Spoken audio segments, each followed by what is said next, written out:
Você já parou para pensar sobre a quantidade de dados que a gente gera todos os dias ao usar qualquer aplicativo? É sobre esse tema que eu, Isaac e minha colega Evelyn vamos falar hoje. Mas antes de abordarmos esse assunto de forma mais profunda, eu vou apresentar um pouco sobre o nosso próprio consumo do celular. Como dá para ver nos prints ao fundo, nós analisamos o uso do celular durante 3 dias. No meu caso, passei em média 5 horas por dia mexendo no celular, somando um total de 15 horas e 56 minutos de tempo de tela nesse período. E os aplicativos que mais usei foram TikTok, Instagram, YouTube e um aplicativo de filmes e séries. Dessas quase 16 horas totais, cerca de 9 horas foram gastas em redes sociais, sendo o TikTok o aplicativo mais utilizado. E isso não foi uma grande surpresa para mim, porque já que a maior parte do tempo que eu usei o meu celular era justamente naqueles aplicativos. E até imaginava que o tempo de tela seria maior. E agora, analisando os dados de Evelyn, ela teve uma média um pouco maior, com cerca de 6 horas diárias de uso do celular, totalizando 17 horas e 56 minutos nos 3 dias. E os aplicativos mais usados por ela foram TikTok, Globoplay e WhatsApp.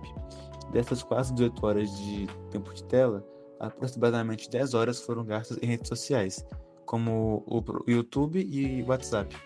E assim como no meu caso, esse resultado também não a surpreendeu, já que ela já percebia que passava bastante tempo no celular ao longo do dia e também esperava um número alto. E a partir desses dados, já dá para perceber como as redes sociais ocupam uma grande parte do nosso tempo. E isso nos leva ao ponto principal.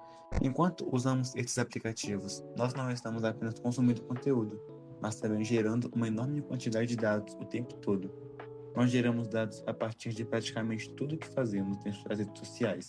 O que curtimos, o que assistimos, o que ignoramos, o que pesquisamos e até o tempo que ficamos em cada vídeo. Por exemplo, quando assistimos um vídeo até o final ou damos like, isso é interpretado como algo positivo, já quando pulamos rapidamente, aquilo é considerado menos relevante. E as plataformas utilizam esses dados para treinar seus algoritmos e entender nossos interesses e preferências. Com isso, elas conseguem recomendar conteúdos cada vez mais parecidos com aqueles que gostamos. O principal objetivo disso é aumentar nosso tempo de permanência no aplicativo, ou seja, fazer com que a gente continue assistindo por mais tempo. E nós conseguimos perceber claramente esse efeito no nosso próprio uso. Sempre que começamos a curtir, salvar ou pesquisar um tipo específico de conteúdo, ele passa a aparecer com muito mais frequência. E isso cria uma espécie de ciclo, onde consumimos mais do mesmo tipo de conteúdo sem perceber. Agora, Evelyn prosseguirá com o assunto. Além do que Isaac já falou, já aconteceu várias vezes de ficarmos mais tempo do que planejávamos no aplicativo.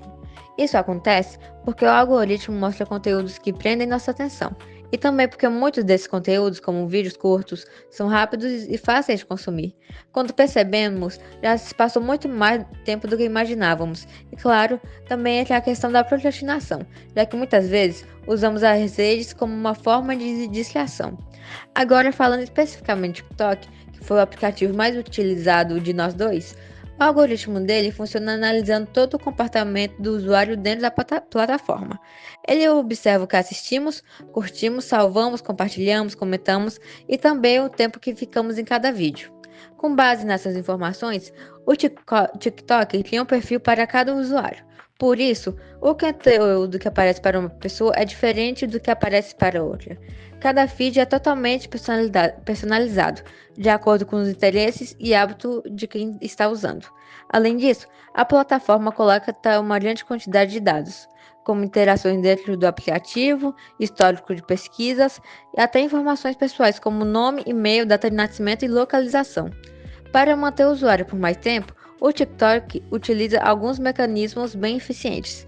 Um dos principais é a rolagem infinita, onde sempre aparece um novo vídeo automaticamente, sem precisar clicar em nada. Outro ponto são as recomendações automáticas, que mostram conteúdos muito parecidos com aqueles que já assistimos antes. Isso faz com que a gente continue consumindo conteúdo de forma quase automática, sem perceber o tempo passando.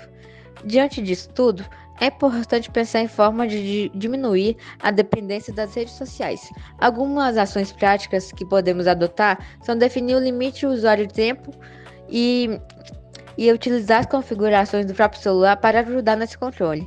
Além disso, também é importante buscar outras atividades no dia a dia, como hobbies, esportes ou qualquer outra coisa que realmente gostemos, para que o tempo não fique concentrado apenas nas redes sociais.